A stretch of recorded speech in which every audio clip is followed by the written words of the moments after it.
जितने भूत प्रेत थे भगवान शंकर के पास आए और भगवान शंकर ने कहा कि बाबा ब्याह करने जा रहे हैं, हमारी मां को लाने जा रहे हैं, हमारी मां, भूत कितने प्रसन्न हैं भगवान महादेव के ब्याह से। बाबा आपका विवाह होगा, आप दूसरे के नगर पे जाओगे बिना तैयारी के, अच्छा नहीं लगेगा, इसलिए हम चाहते हैं कि आपका श्रृंगार कर दें। और पहला शब्द क्या है? शिवहि संभुगन करहि सिंगारा। श्रृंगार कर रहे हैं। अच्छा, बोले श्रृंगार कैसे कर रहे हैं? बोले जटा मुकुट अहि मौर संभारा। शंकर जी के श्रृंगार में बाहर की चीजों की कोई जरूरत ही नहीं बताई गई। पूरा रामचरितमानस में यदि भगवान शंकर का श्रृंगार देख लिया जाए तो मुझे लगता है कि आदमी जीवन से धन्य हो जाता है। भगवान शंकर की पूर्णता तो देखिए साहब। तानपुरा थोड़ा बढ़ाइए। मेरे तुलसी कहते हैं भगवान महादेव को भूतों ने सजाना प्रारंभ किया तो जटा मुकुट अहि मौर संहारा। भगवान शंकर की जो जटाएं थी वह मौर बन गई। इसका एक सीधा सा तात्पर्य क्या है? हमारे विचार ही हमारी जटाएं हैं। ये शंकर जी का श्रृंगार पूर्ण आध्यात्मिक है, जरा गौर से सुनिएगा। शिवहि शंभुगन करहि सिंगारा और बोले जटा मुकुट अहि मौर संभारा। जटाएं जो फैली थी ना उनको उठा करके मुकुट बनाया। बोले मुकुट तो बन गया, महादेव बड़े प्यारे लग रहे हैं। बोले अब क्या करना चाहिए? बोले अब मुकुट में चमकने वाला एक रत्न लग जाना चाहिए। तो रत्न के लिए क्या किया? बोले रत्न के लिए एक मणि वाला सर्प होता है, वो शंकर जी की जटाओं में लगा दिया। बोले बाबा अब बड़े प्यारे लग रहे हैं। बोले कंकन कुंडल पहिरे ब्याला। ब्याल नाम का एक सर्प होता है, छोटा सा होता है लेकिन बड़ा जहरीला होता है। सुंदरकांड में लिखा है, सुन माता शाखा मृग ही नहीं बल बुद्धि विशाल और प्रभु प्रताप ते गरुड़ ही खाए परम लघु ब्याल।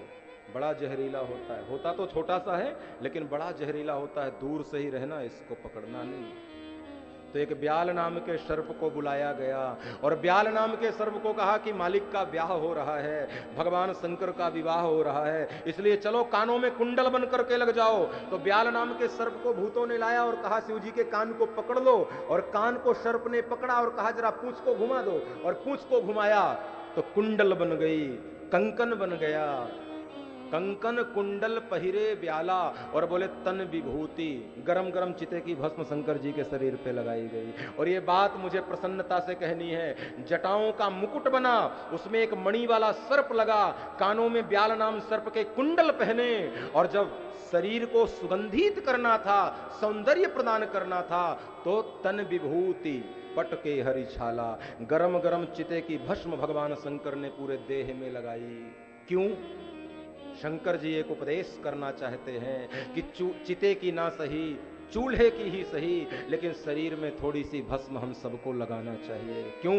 भस्म लगाने का लाभ ये है, यदि भस्म आप रोज लगाओगे तो याद बनी रहेगी, हमारा शरीर भी जलकर एक दिन ऐसी ही भस्म होने वाला है।